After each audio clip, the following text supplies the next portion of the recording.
Hi, everybody, and welcome back. This is a presentation where I'm going to give you a deep dive. We're going to kind of go deep in the weeds on some issues that affect the quality of data and information that we use to make decisions both at the public health agency level and on our own personal individual levels.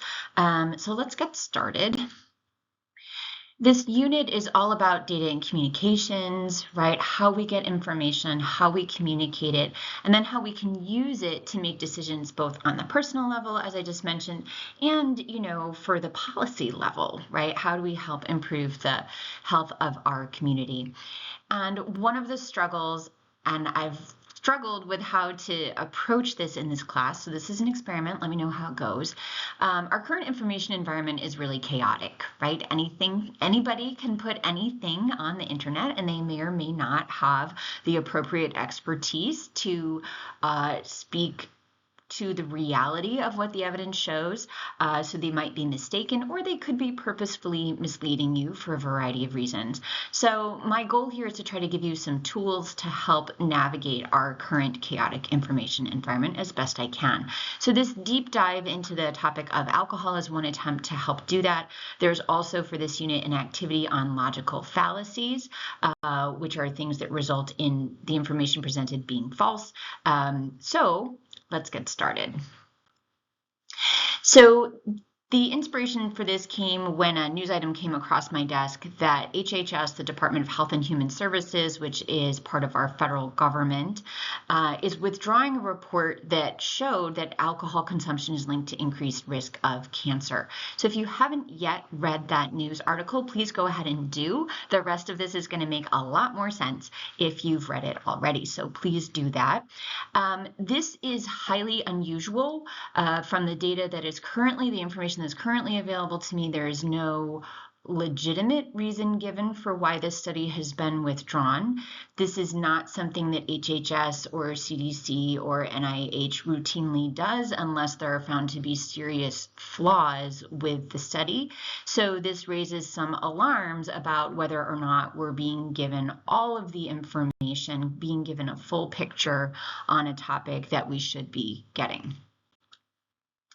So the question becomes, what are the risks and benefits of moderate alcohol use? Now we're going to focus on moderate alcohol use, which is about 0 to 1 drinks per day for women and 1 to 2 drinks per day for men. Women not only tend to have smaller body sizes in general than men, but they also have lower levels of an enzyme that deactivates alcohol called alcohol dehydrogenase. So 1 drink for a woman is a bit closer to 2 drinks for a man, just because of that biological difference. So you might be like, Dr. Hall, alcohol is a toxin. There can't be any benefits to it. Well, let's look at the evidence. Okay, so the study that's being withdrawn is the alcohol intake and health study. As I mentioned, no reason was given for why this study was withdrawn. It was performed by researchers, staff researchers at HHS, so they're federal government employees who, as a condition of their employment, can't have any conflicts of interest.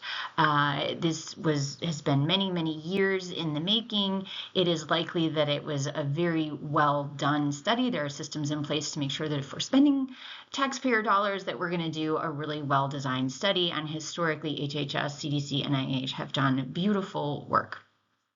So it's likely that the methodology was good, and therefore the evidence is reliable.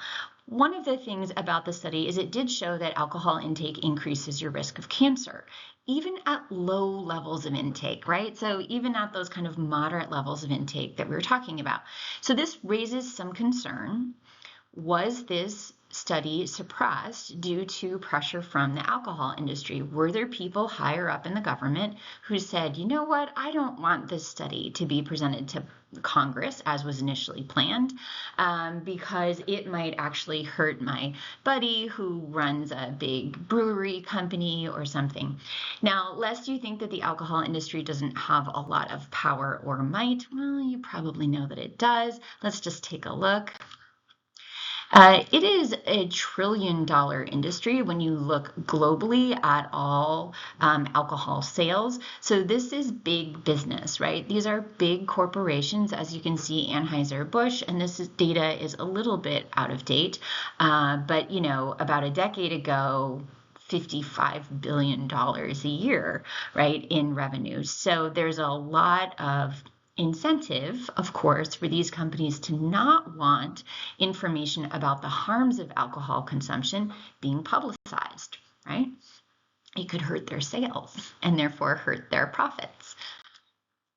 So what about the other report that was mentioned in the news article? So that's the NASEM report, the National Academies of Science, Engineering, and Medicine.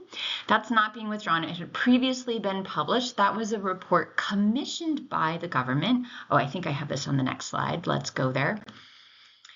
So, yep, they asked a panel of scientists from a variety of institutions, so mostly academic institutions, people with really significant research credentials, to analyze recent evidence on the health effects of alcohol. So this, again, the federal government is hiring these people who are experts to look at all the studies that are out there and to come to some conclusions to then help with the formation of the U.S. dietary guidelines, which are normally updated every single 5 years. Now, what the NASEM report found, and it's very long, I read a lot of it, but one of the main findings was that moderate drinking, again, that may be 1 to 2 drinks per day, is associated with a decreased risk of heart disease and a decreased risk of overall mortality by about 15%. So what they found was that the studies that they analyzed showed that people who had a little bit of alcohol had a lower mortality risk and a lower heart disease risk than people who didn't drink at all. Now, they did find that it does increase breast cancer risk, and if you read the report very closely, they will say it also increases your risk of colon cancer, and then they said that there is insufficient evidence to state its impact on other types of cancer. They did limit their analysis to the last 10 years of data, and there's a lot of data that came before that. So there were a couple of concerns raised. One is that some of the authors of the study were found to have financial interests and financial ties to the alcohol industry. So that's a conflict of interest.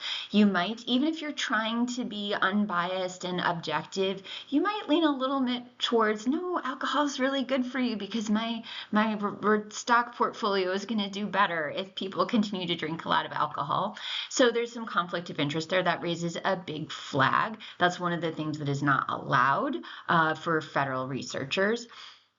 And then they also identified some other potential flaws in the methodology. I used that word previously and didn't define it. It means how you actually went about collecting and analyzing the data, how you actually went about doing the study. What were your methods?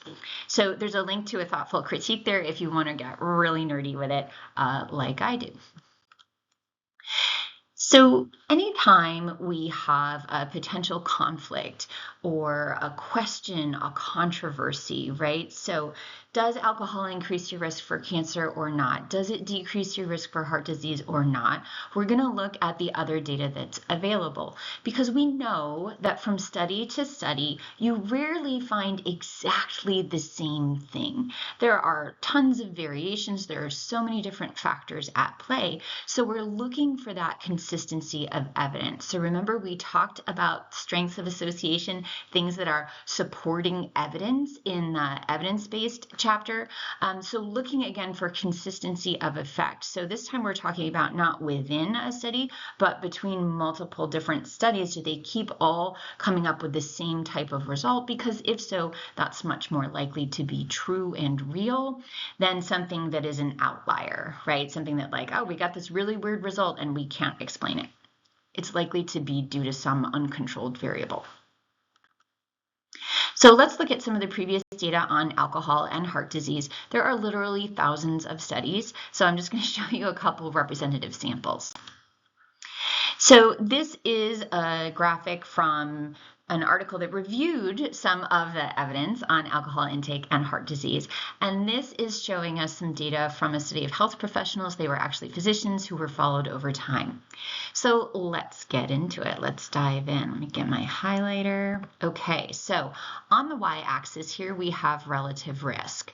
So remember, a relative risk of 1 means that your risk isn't any higher or lower. A relative risk over 1 means that your risk is higher. Relative risk less than 1 means your risk is lower. So what they're looking at here is alcohol consumption. So right here we have 0. And so that's your reference range. That's your control group. So you can see that's our relative risk of 1, individuals who did not consume any alcohol.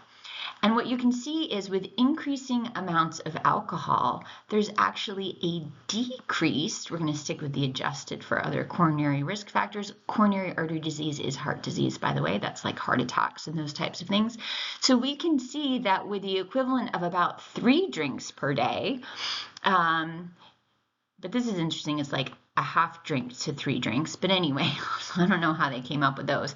But at about 3 drinks per day, the relative risk was maybe somewhere around 0.6.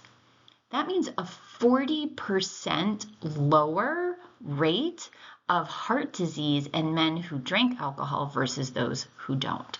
So that is really huge, right? So if you've ever heard drinking a glass of wine or 2 with dinner is good for your heart, that is where this comes from. So I want to show you that this data comes from the late 80s. And so this was kind of a big thing in the late 80s. I was alive back then. I remember it. There were additional studies that showed it did seem to matter which type of alcohol you were consuming. We found this effect more with red wine and less with other types of alcohol, which is interesting, right? And leads to avenues for further study. I am also going to say that if it was binge drinking or heavy drinking, the data is very clear that that increases your risk for heart disease. So this curve wouldn't continue to get better and better with continued alcohol use. So then the question becomes, it decreases your risk of heart disease. Does it decrease your risk of death? So in this one, we're looking at overall death or I said mortality. Sorry, that's a typo. Mortality. So this is risk of death. Now, this is from all causes. This is a study from France. And I just want to point out it's also from the late 70s, early 80s. But 34,000 people. This is a really big study. So again, let's look at what our chart is showing us.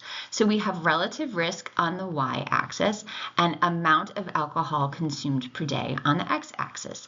Again, somebody who is a non-smoker who does not consume any alcohol is our relative risk of 1, right? We're going to say that's our baseline that we're going to compare to. That's our control group.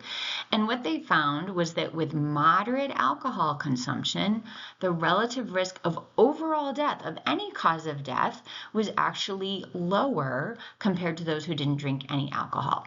Now, you'll also notice here, because they included higher amounts of alcohol. So as you get into higher amounts of alcohol, then your risk of death increases above non-drinkers. Not surprising.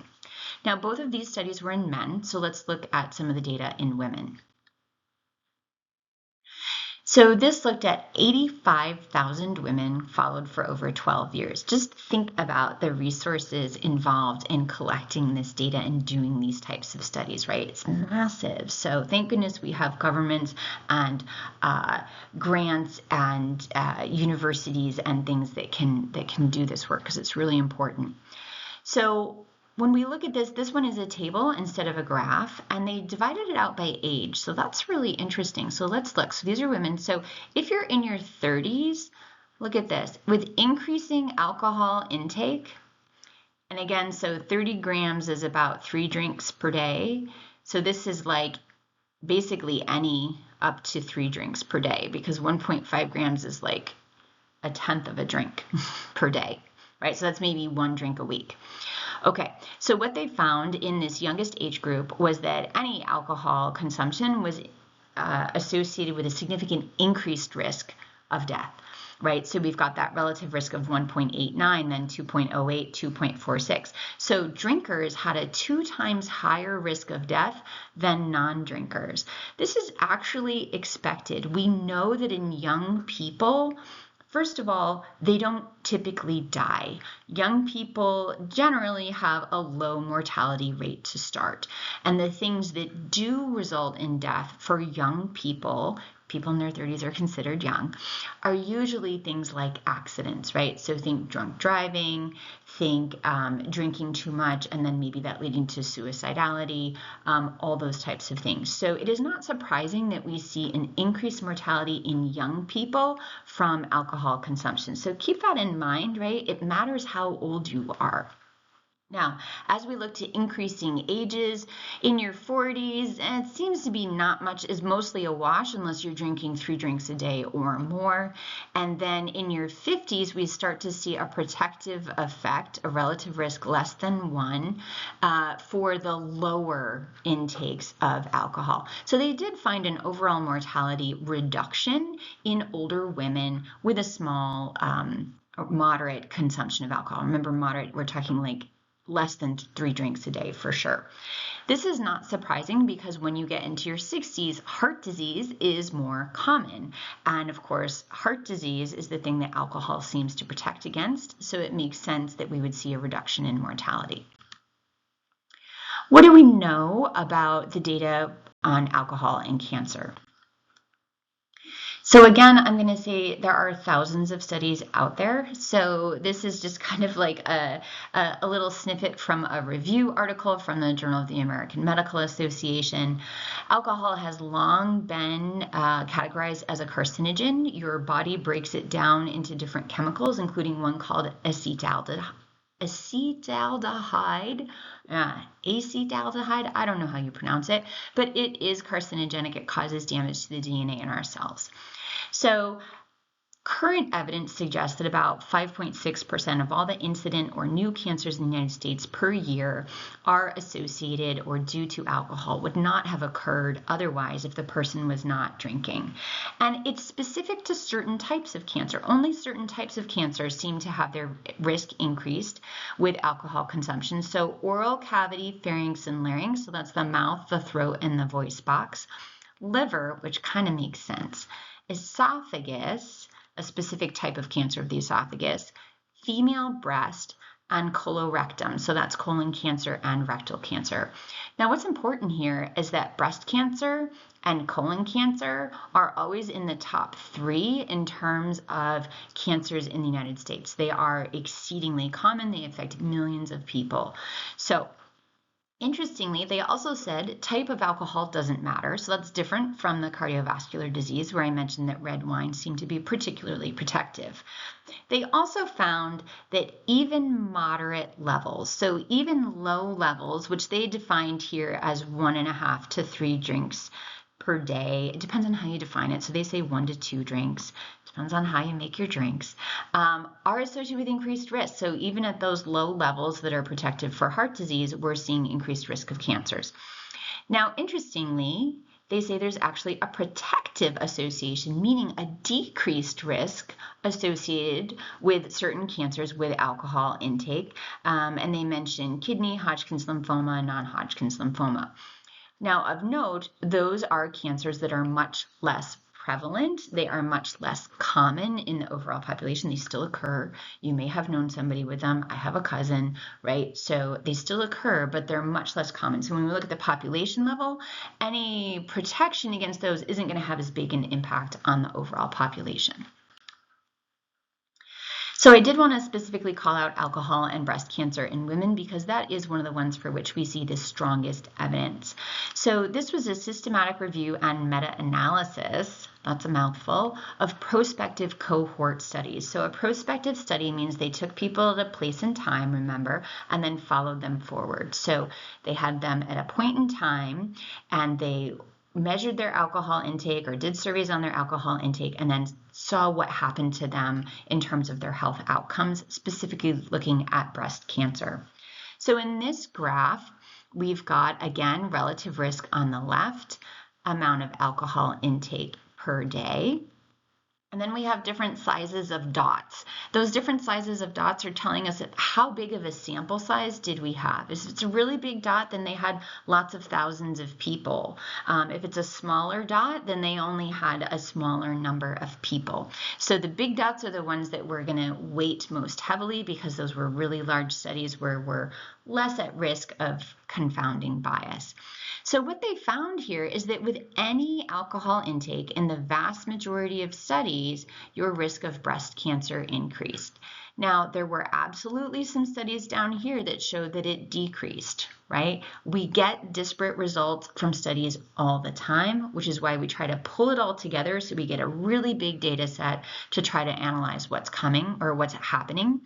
And in this review, they found that compared to 0 drinks per day, so that's our relative risk of 1, even a half drink a day was associated with a 5% increase in your overall rate of cancer, a 5% relative increase. 1 drink a day, 10% relative risk increase.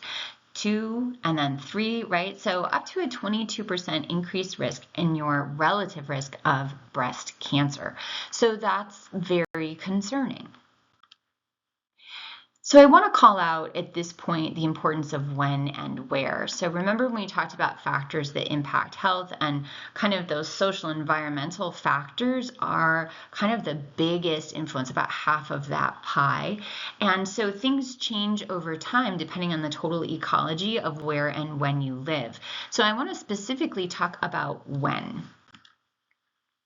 So this is a graph that is showing us causes of death per 100,000 people in the United States. So this is death per 100,000 people. So it's a rate, which means it's appropriately controlled for the size of the population. And so here we have the numbers here. And what you can see, this one starts in 2000, is that heart disease and cancer are far and away the numbers 1 and 2 causes of death in the United States.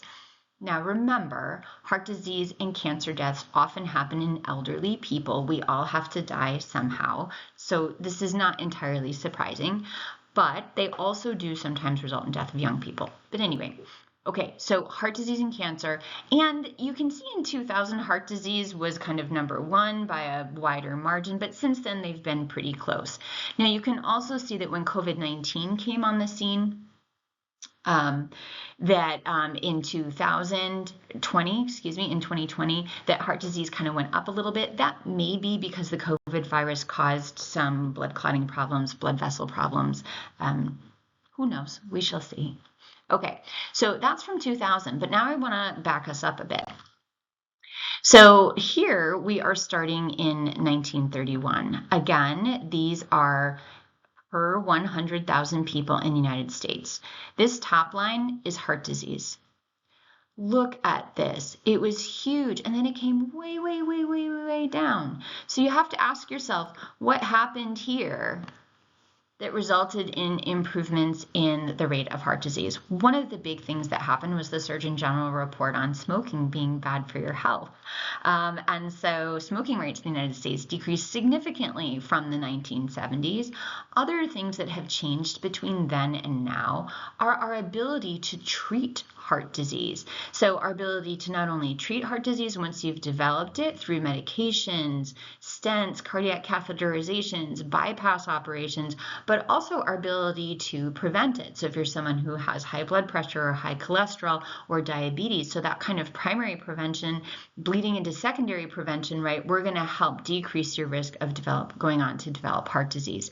So our medical community actually deserves a lot, as well as our public health community deserves a lot of the thanks for this huge improvement that we've seen. So the second line here is cancer, and you can see now how those two lines have come really close to each other. All right, so what I want to show you now is a thought experiment. So let's assume that alcohol decreases your risk of heart disease death by 10%. That would be a relative risk of 0.9.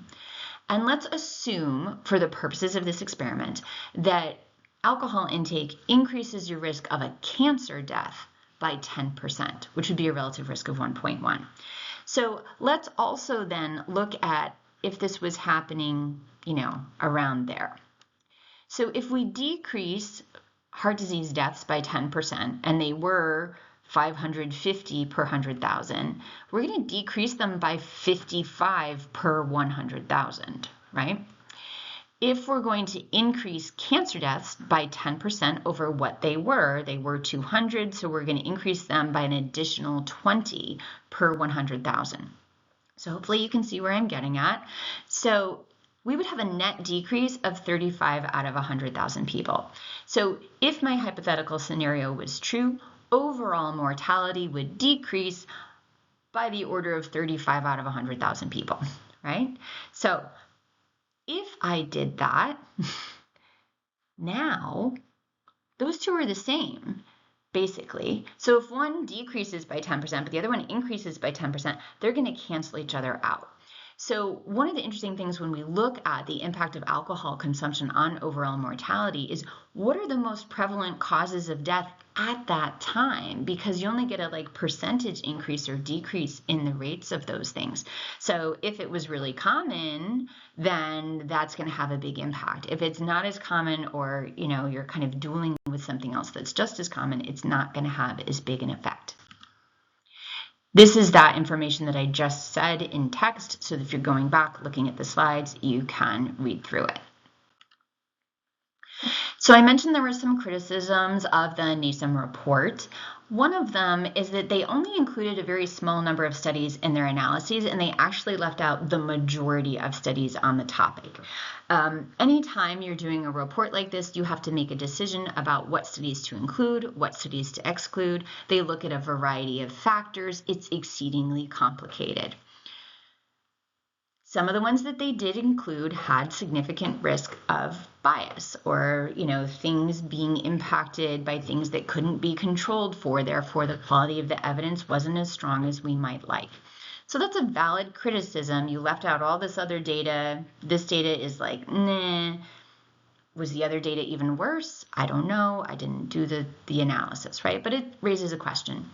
Another criticism is failure to properly account for something called the sick quitter effect, which is also known as abstainer bias.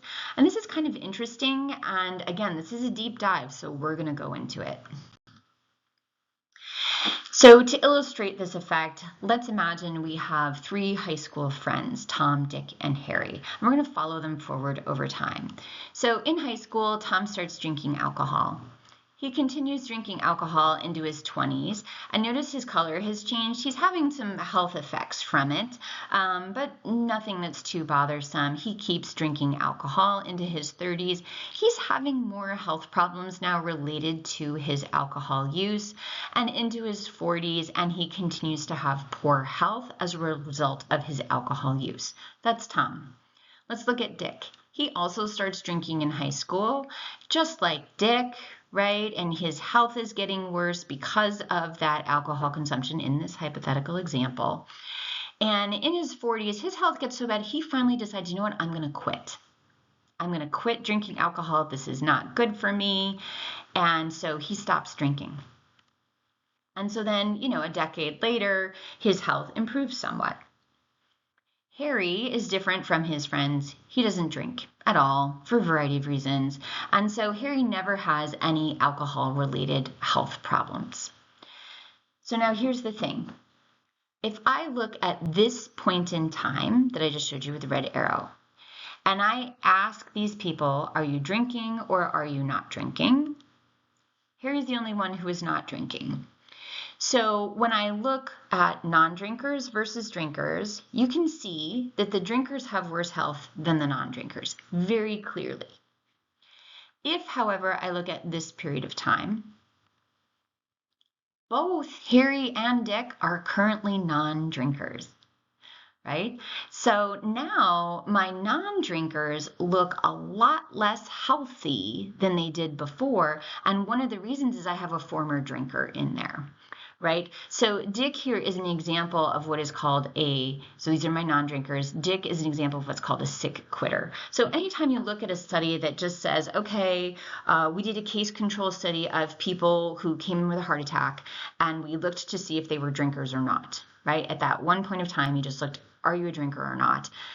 Dick's going to say, no, I'm not a drinker, right? But yet, perhaps his health problems are due to the fact that he used to be a drinker.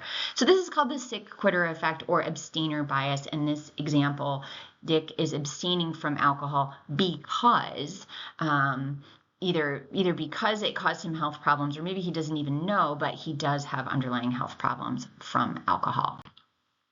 So again, this is just that text to explain this so that if you're going back, you can remind yourself. So we know that people who were drinkers who quit have worse health in many ways, like liver and that kind of stuff, than people who were never drinkers. And so depending on which group they get included in, depending on how you do your study, depending on your methodology, it can introduce this bias of the sick quitter effect. So I wanted to then, so the NASEM report was criticized for including too many studies that could have been impacted by the sick quitter effect, especially in the studies that they looked at in regard to cancer risk. So I just wanted to show you this study, which came out in 2024. So this is too late for it to have been analyzed by the NASEM panel because they published in 2024. So they were analyzing before this was even out. And this looked at association between alcohol consumption and all-cause mortality. And this review, so they looked at studies that were reviews of studies using either people who had never consumed alcohol or had only consumed very low levels as the reference group. So what did they find? So this is overall mortality, and in this recent study, they actually found that any consumption of alcohol is associated with an increased overall risk of death from any cause, right? Death from any cause. So although perhaps it is still reducing your risk of heart disease, by increasing your risk of other things like cancer, mental health problems, accidents, liver disease, it is still overall increasing your risk of death, which is a different conclusion than what the NASEM report came to. So, in summary, how do we make sense of this? Historically, moderate alcohol use, 1 to 2 drinks a day max, was associated with reduced risk of heart disease and reduced overall mortality. We also have a lot of data, however, that alcohol use increases your risk of cancer, even at low intake levels, particularly for those 2 of the 3 big cancers, breast and colon cancer. So it's possible that nowadays that increased cancer risk plus the other alcohol-related health and mental health problems that can occur may now be canceling out any reduction in heart disease risk when it comes to your overall risk of death. I just need to reiterate, as we're talking about the health benefits of alcohol, it always increases the risk of mental health problems, substance abuse problems, liver disorders, as well as alcohol deaths. And in young people, alcohol consumption is associated with increased risk of death. I also want to point out that binge drinking, which we did not address, that's a separate issue, that's a separate variable, is across the board associated with increased rates of heart disease. And the definition of binge drinking is more than 4 drinks on an occasion for women and more than 5 drinks on a single occasion for men. So that may be lower than what your internal idea of binge drinking is. So that amount of alcohol consumption is definitely not good for your health. So I want to conclude to say this stuff is really tricky and it's really complicated. And that's why when it comes to making decisions about public policies, making recommendations for the health of all Americans, we need people who are really expert in this, who understand all the possible things that can lead to bias, all the things that you need to consider. We need people who are highly trained and highly skilled in analyzing and interpreting data. We have no shortage of people who have those skills in the United States. We have some of the best public health scholars in the world. People come from all over the world to come study in the US and to come work at our institutions. However, currently some decisions have been made where people put in positions of power and positions of authority in some of our agencies do not have a history of training and expertise in public health, epidemiology, medicine. Traditionally, somebody who's going to head the CDC or HHS had been a scientist, a scholar, a physician. They had a long career of working with this really difficult, detailed, complicated stuff so that they could give us the best information possible to make the best decisions possible. Currently, our head of HHS, I'm recording this in September 2025, is someone who was previously in their career an environmental lawyer and then went on to become an anti-vaccine activist. They do not have the background in this science. Our current director of CDC right now is someone who is a former speechwriter. The previous director, who had a good career as a scientist, was actually dismissed because they refused to agree with their boss on something that controverted what the scientific evidence showed. So currently, we're in a very tricky situation where it is possible that the information coming out from these agencies is perhaps being filtered not just through expertise, but through other things or a lack of expertise.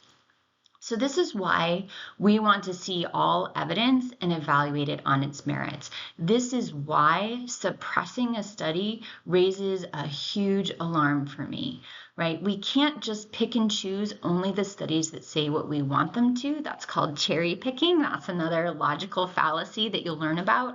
We can't just ignore evidence that says something that we don't like, because if we do that, then we're not going to actually get true information. We're not going to get good information, which means then we can't make good decisions about policies and how to live our lives. All right. Thanks so much for joining me on that deep dive.